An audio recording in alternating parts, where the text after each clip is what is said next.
Good day, denizens. Today we talk about Worlds Entangled Part 2, where we continue our discussion of the essentially globalization of the planet as we roll into the 17th century, and we focused on the Europeans and colonization. Here we look at the impact of the discovery of the New World, impact of bringing in the New World into the broader global complex by looking at how the new trade systems and interactions affected empires in Asia. And then we return again to Europe to talk about a little bit of interesting history with the age of absolutism, with absolute rule and divine right of some of these kings and monarchs. Okay, so the three Asian empires that we focus upon here, we're going to talk first about the Ottoman Empire. We've talked about the Ottomans before quite a few times, and recall with the Ottomans that they've been around since, well, 1453 when they took out Constantinople, and of course that forced Europe's hand to try to find alternate trade routes, which indirectly, inadvertently led to Columbus discovering the New World. But remember, too, the Ottoman Empire becomes known by the 1700s as the so-called sick man of Europe. It's simply too big, covers too many different cultural groups, and it's going to fade over the course of time, yet it's still going to last for a good 400 or 500 years. We'll also talk about the Mughal Empire, which is essentially India, or what they would have called Hindustan. And we'll talk about the expansion, the creation and expansion of this empire, which eventually, unfortunately, will fall to European powers directly. And we'll talk about the Ming Dynasty and its fall and the creation of the Qing Dynasty. And overall, with all three of these Asian empires, we're going to talk about how the discovery of the New World and the new globalization affected each of these.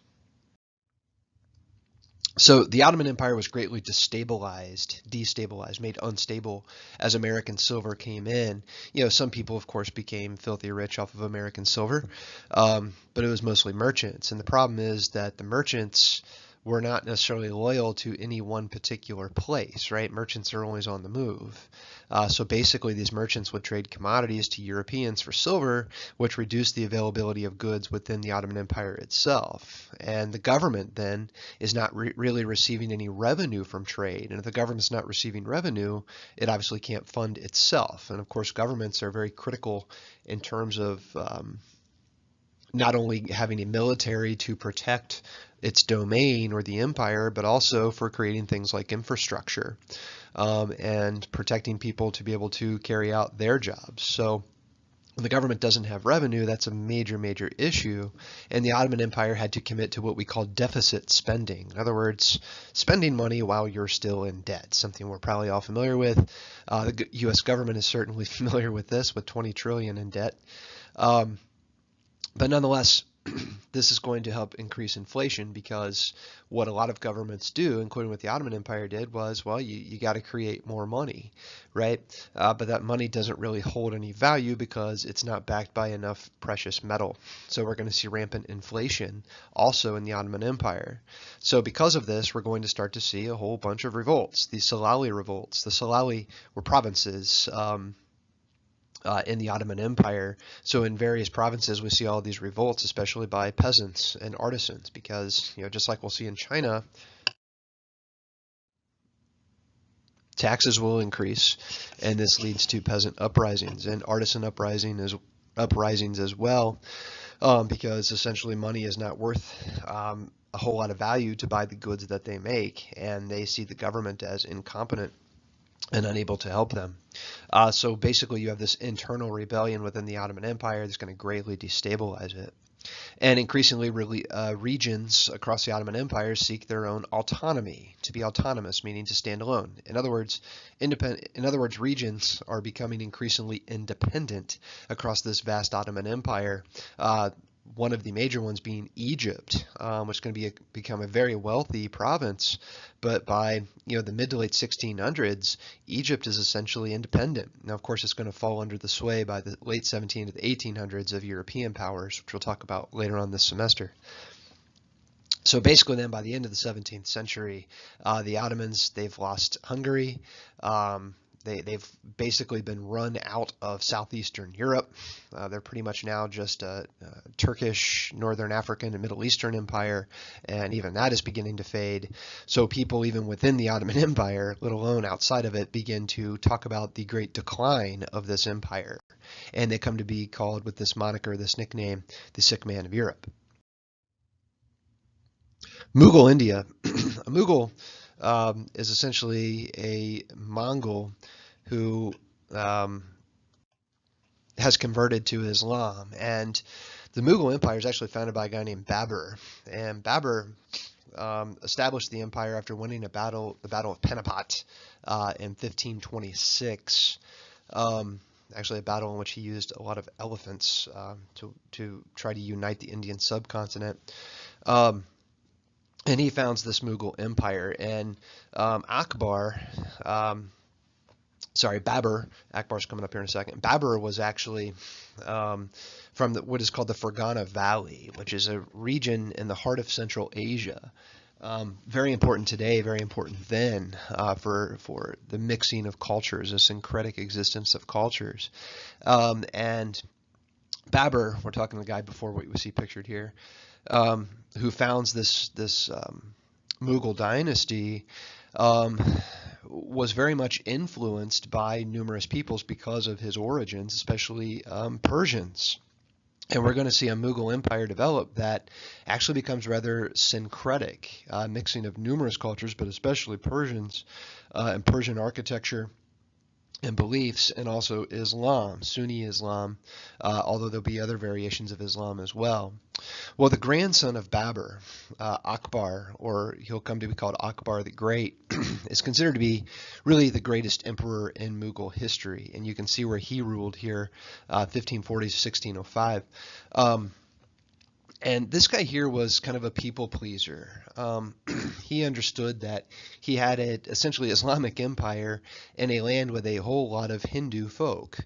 Now, unfortunately, too, we see Buddhism really declining in the Mughal Empire as Islam basically smashes that, but they're not really able to smash Hinduism. So we see this kind of intermixing of Hinduism. So basically what Akbar did was he worked with Hindu leaders to try to govern the empire, which, obviously this plays into helping ease relations and show, people already in India that, this guy's willing to work with them and that he could be a friendly emperor. Seems like an oxymoron. Nonetheless, he established a form of delegated government, which the provincial governors were personally responsible to him for the quality of government in their territories. In other words, he has all these territories arranged, but he delegates power. In other words, he basically grants power to these people to kind of run the provinces, right? That may increase efficiency, at least at first, but the problem is increasingly those places can also start to become independent.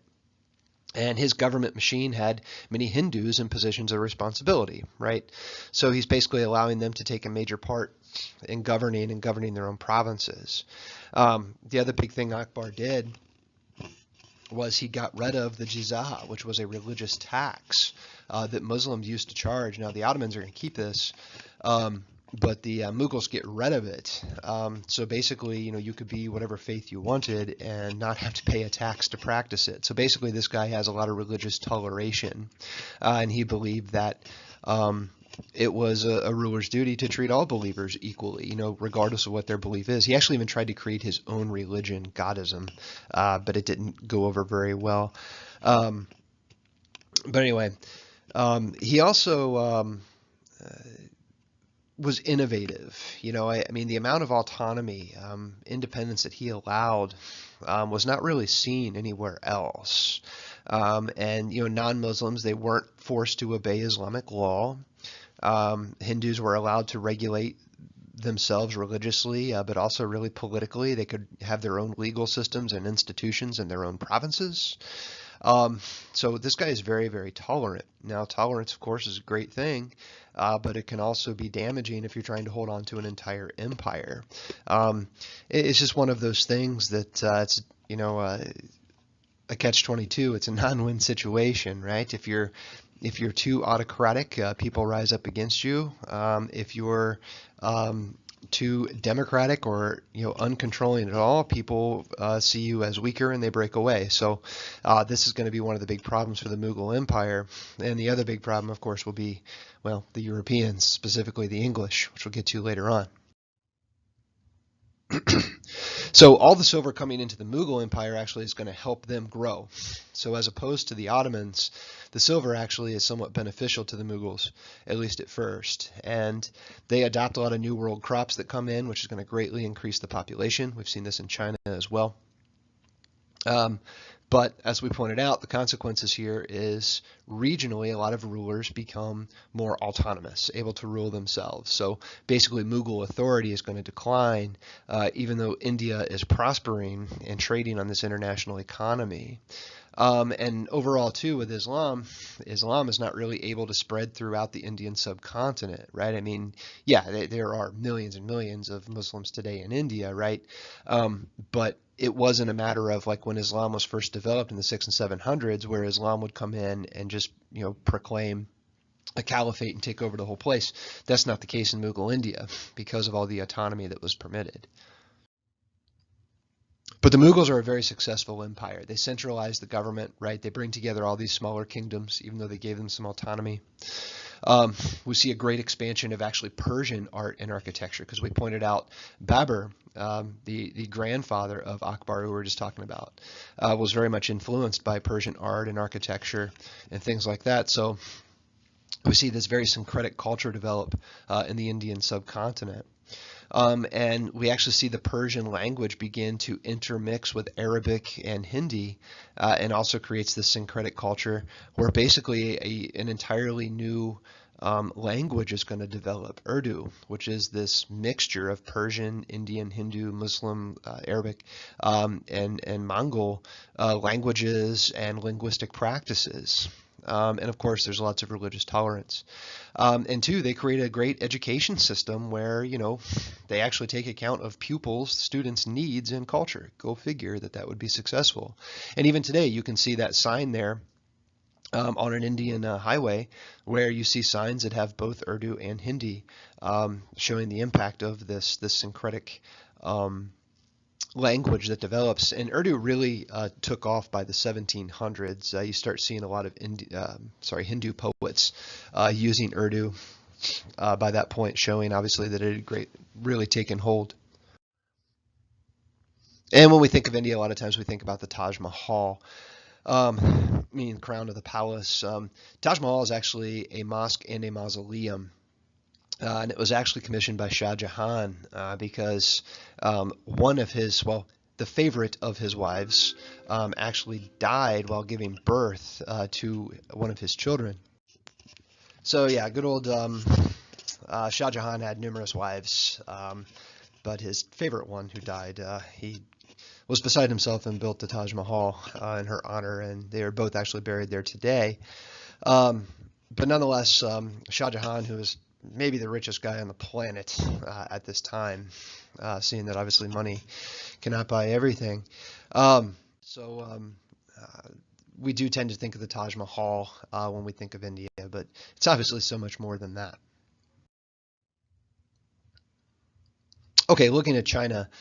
In China, we're going to see the Ming Empire eventually fall by the middle of the 17th century. And we know that the Ming came to power back in the 1300s when they overthrew the Yuan dynasty. So they were there for a few hundred years. Remember, the Ming were also famous for sending the great Chinese admiral, Zheng He, all across the Indian Ocean, but then, of course, withdrawing after that and becoming very isolated. Thing is that isolation cannot last in the 1600s with the expansion of European powers and the incorporation of the New World into the global economy. At first, you have a lot of trade networks that are going to become thriving, very prosperous for the Ming. And you're going to see great, increases in the production of agriculture, and textiles, which are cloth. And, by this time, 1600s, they have 1/3 of the world's population. So really, like with Mughal India, prosperity is also going to increase at first for China. But the problem is also like with the Ottoman Empire, we're going to see this kind of splintering of central authority. In other words, the central government can't really maintain control of all these separate provinces. Same thing, obviously, with the Mughal Empire. And two, remember that the Ming, being very isolated, not wanting to engage with other cultures, especially economically, well, merchants don't necessarily follow those ideas. And remember, too, merchants are viewed as the lowest on the totem pole of Chinese culture, right? And they defied any kind of commercial regulations. In other words, the government saying, no, you can't trade with them, and the merchants didn't really follow along. So really the government is not really able to make money off of the merchant trade, very much like what we saw with the Ottoman Empire. And, we just have a lot of ineffective leadership with the Ming, emperors who are corrupt, government that's corrupt. We also have a lot of pirating on the eastern coast of China. They actually called the pirates Japanese. They just always assumed that they were Japanese, which is not true. Well, some were Japanese. Nonetheless, eventually all the silver pouring in, the Ming actually used silver directly as their currency. Eventually this leads to inflation. You can actually get too much of a good thing, in this case silver, and really peasants couldn't acquire enough silver to pay their taxes. And we know what always happens when the peasants are overtaxed, they rebel.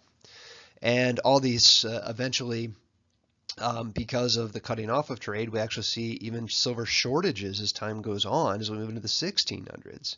So the economy begins to slow down, right? So what does the government do?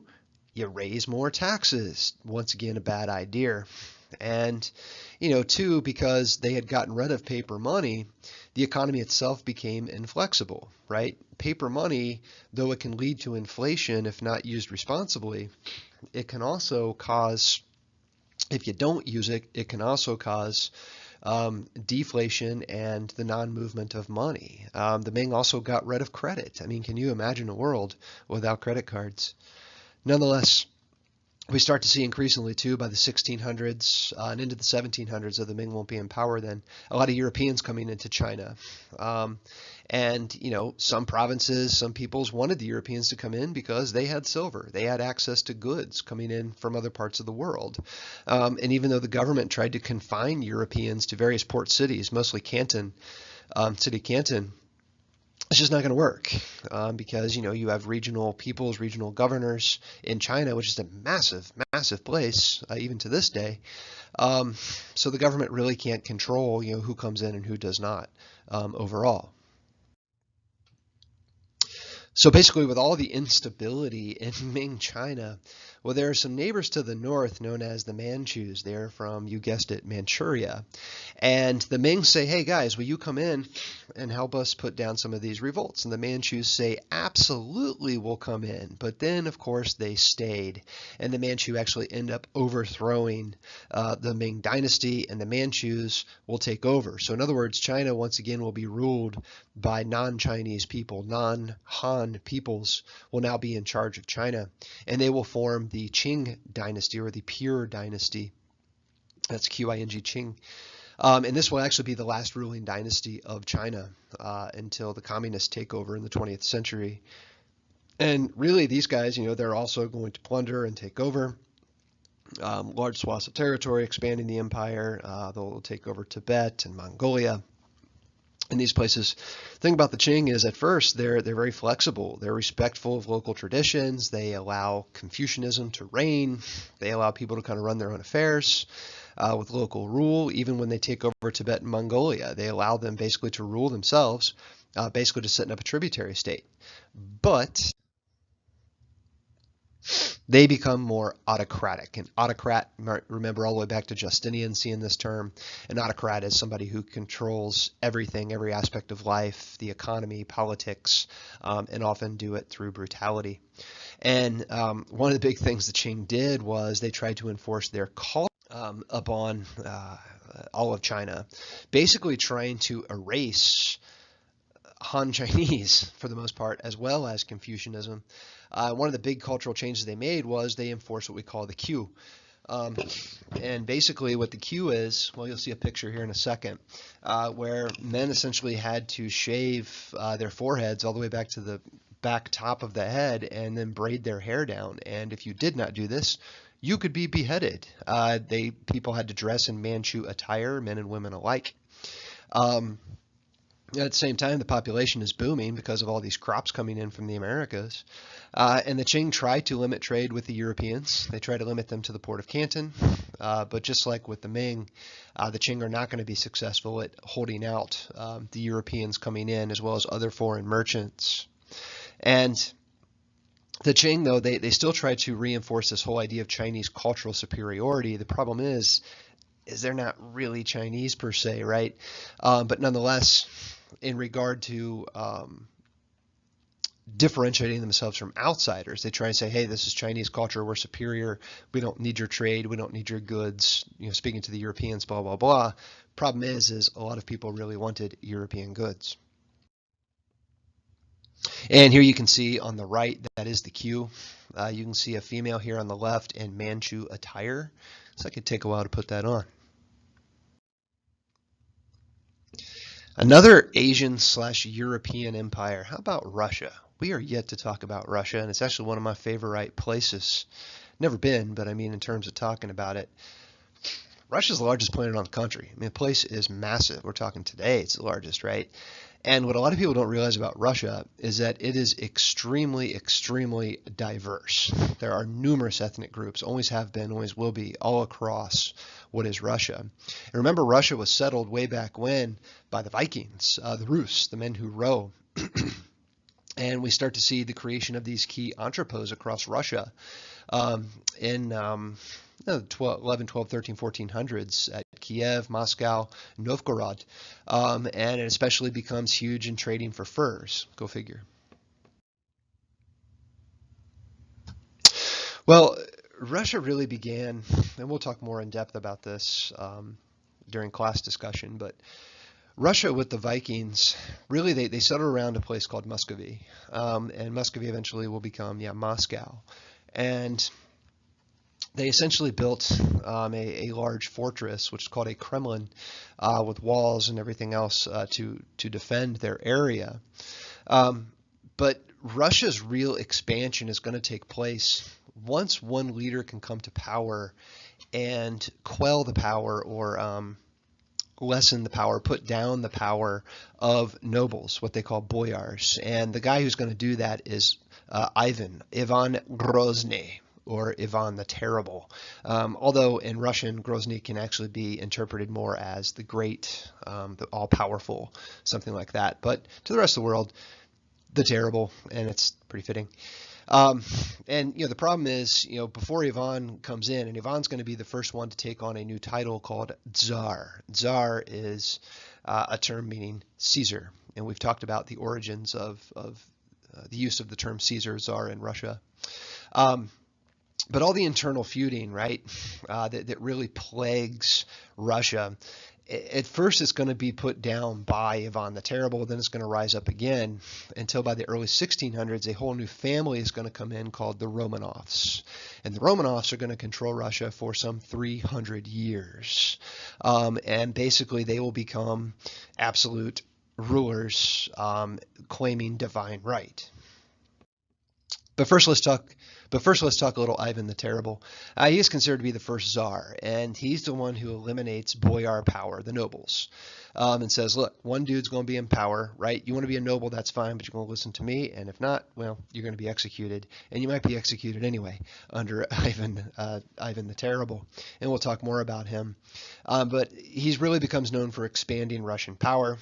He uses secret police, the Oprichniki, who they would actually ride these black horses and wear all black, very frightening looking, and basically just inflict death and punishment upon the noble classes or anyone who was determined to be an enemy of the state, run by Ivan. Ivan also was a very devout Eastern Orthodox Christian. Yeah, we'll talk more about that in class, but he actually commissions the the construction of one of the greatest cathedrals on the planet, really, but for Eastern Orthodoxy especially, the Cathedral of St. Basile. And we'll talk more about that too. But nonetheless, when his reign ends, he has no successor because he actually kills his own son in a fit of rage.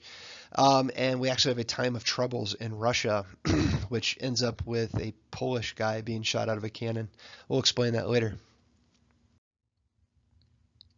And there you see St. Basile's Cathedral. There you see a reconstruction of what Ivan would have looked like. They actually disinterred him, dug up his bones, I think in the 1990s. We'll talk about that too if you want. My favorite guy of all time. I mean, what more fascinating guy is a guy than Peter the Great? Just bizarre. And we have all kinds of good stuff to talk about with this guy. But just to give you some of the basics, Peter the Great is going to be one of the great czars of Russia. Comes to power in the late 1600s and rules to 1725. And called himself Peter the Great, but it's probably pretty fitting. Dude was nearly 7 feet tall. Big dude. And did all kinds of just crazy stuff. But nonetheless, this guy Peter the Great is going to be one of the first to really centralize the government and modernize Russia. Peter the Great really puts Russia on the map and makes it a real power. He's going to build a Russian navy. He's going to get, yes, a warm water port, which is one of his main goals. He's going to issue taxes and try to modernize Russia based on Western European standards, which included a tax on beards. He's harsh. He's like any other kind of ruler. He is a pretty harsh dude. If you were caught counterfeiting, for example, well, Peter would just have the coins melted down and poured down your throat. But he was also very much this modern kind of guy. He's in power in the midst of the scientific revolution, actually toward the end of it, as we roll into what is called the Enlightenment. So he loved the modern sciences, even had his own surgical kit. Talk a little bit about that too. Okay, another thing to know for you APers, you can kind of tune out if you're honors or on level, unless you're just interested. Another huge event for European history, something called the 30 Years' War, because it lasts for 30 years. And the 30 Years' War really began between Protestants and Catholics, especially the Habsburg Catholics. And it was basically this battle to try to create religious dominance over Europe. And the problem is it starts as this kind of religious battle, Protestant versus Catholic, but then just becomes a power grab and land grab by just about every European power on the continent. And the thing about this 30 Years' War is that it changes politics and it changes how wars themselves are fought. The 30 Years' War, for example, was fought by what we call mercenaries. A mercenary is someone who fights not because they're loyal to their country or because they have a nationalistic zeal or pride for the country. They fight because they're being paid to fight. And that's what a mercenary soldier is. So in other words, they don't really have a spirit in the fight, a heart or soul in the fight, or any kind of desire. Instead, they just want to get money.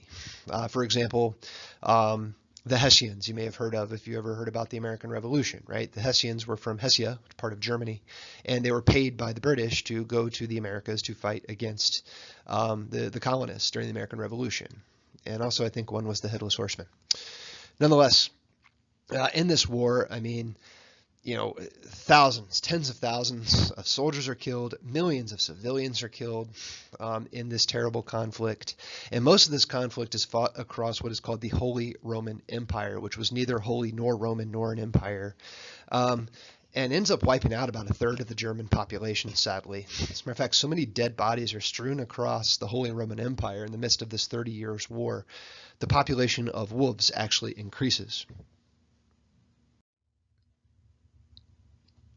Nonetheless, this war, when it comes to an end, it ended with a treaty called the Treaty of Westphalia in the province of Germany. And the Treaty of Westphalia is critical. 1648 is a critical turning point in world history, but most especially European history, because it reestablishes this balance of power between Catholics and Protestants. It doesn't end the wars between them, but it begins to really limit them and push war and conflict more toward territorial conquest and money and politics. The Dutch are going to become independent completely. They were already really on their way to independence de facto, meaning in commonplace, but de jure, official, by law, independent with the 30 Years' War. A lot of discontent will continue, anger, bitterness between the Spanish, the French, and the English. That's going to continue, and I know you're shocked by that revelation. Central Europe is obliterated. It's going to take it over a century to recover. But this is the thing. War making in Europe is now changed. Basically now, the idea is that countries come to the understanding that in order to be powerful, you have to have a large centralized state. In other words, you have to have one dude, one government calling all the shots. And you can no longer have mercenaries as soldiers. You have to have standing armies, right? You can't just go to war and say, okay, I'm going to hire a bunch of people, right? No, you have a standing army, meaning an army that is just always there and ready to act when ordered to do so. So we see a switch now to standing armies. Weapons are going to be standardized. They're going to become more efficient. War is going to become very expensive now, right? Standing armies are expensive.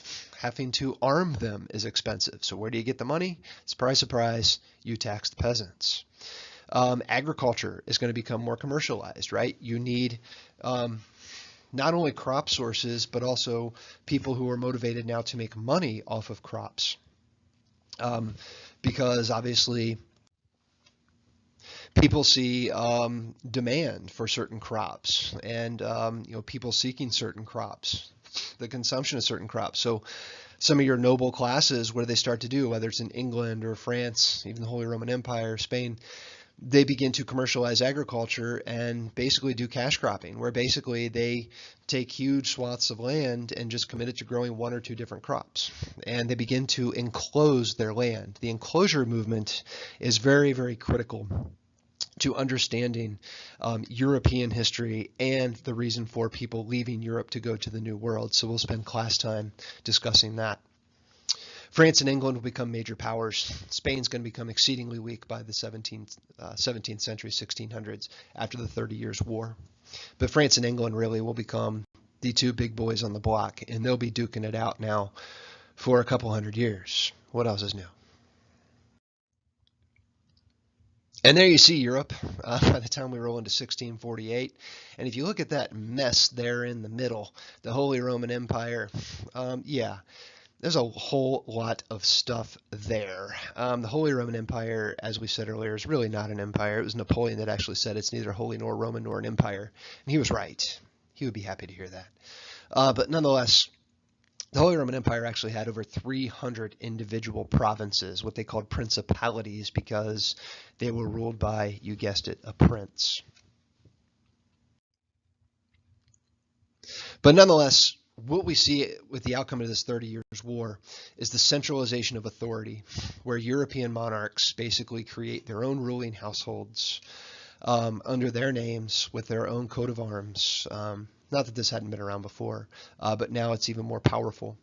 And we see these dynasties now taking charge. And the way that these dynasties ruled was the king claimed that he had divine right. And because he had divine right, in other words, God somehow put this particular king in power or justified his rule, because they had divine right, that then gave them absolute power, unquestioned power.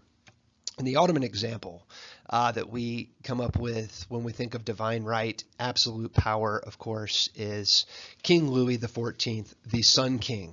L'État est moi, meaning I am the state. In other words, I am the government, right? Anything that goes on is me. I own everything under the sun. Not true, but, guy had a big ego. And we'll talk more about him as well, because he is going to require a lot more discussion than we can do here. And, the Bourbons, which is what the Louis will be in France, the Bourbon dynasty. I wonder if George Thorogood would be a fan. The Bourbon dynasty is going to be, people seek to emulate them, to copy them, to be like them. The Romanovs in Russia, the Habsburgs, even to an extent the English, though they still hate the French at this time. The real catch, though, is that no dynasty really achieves absolute power, right? In an era where information is flowing more and more, money is flowing more and more, and numerous people can gain wealth, there's no way anybody is going to be able to rule absolutely. But by golly, they're going to try. Here you see the Sun King with some really fancy shoes there. I don't think that's his real hair. Can't be, can it? And there you see the palace that he constructs, the palace at Versailles. Beautiful, beautiful place. Of course, if you're from Ohio, we'll call it Versailles. But in France, it's Versailles. And from this palace, we'll talk more about this palace in depth actually in class. But if you've ever been, please share that in class. Cool place, cool place. And the English Civil War, we have to talk about this in class as well.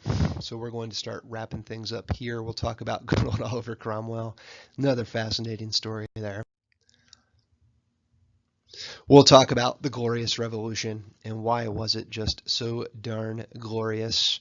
And we'll talk about how the scientific revolution and even more importantly, the Enlightenment's going to come into play here. We'll talk about this guy, John Locke, or as I call him, Johnny Locke, and this whole idea of natural rights. We can do no justice talking about this here via the PowerCast, so we'll talk about that in class. This is just cool. Take a look at this picture of the Act of Union, and things will start making a lot of sense for you in terms of how the Union Jack, Britain, how it works. And essentially what we're going to see is the development of these mercantilist wars. Like I said, we're going to have to talk about this in class. So that wraps up part 2. 36 minutes is not bad. Of course, I keep talking, so go over that. But nonetheless, we'll talk more when we see you in class, and thanks for tuning in. Later.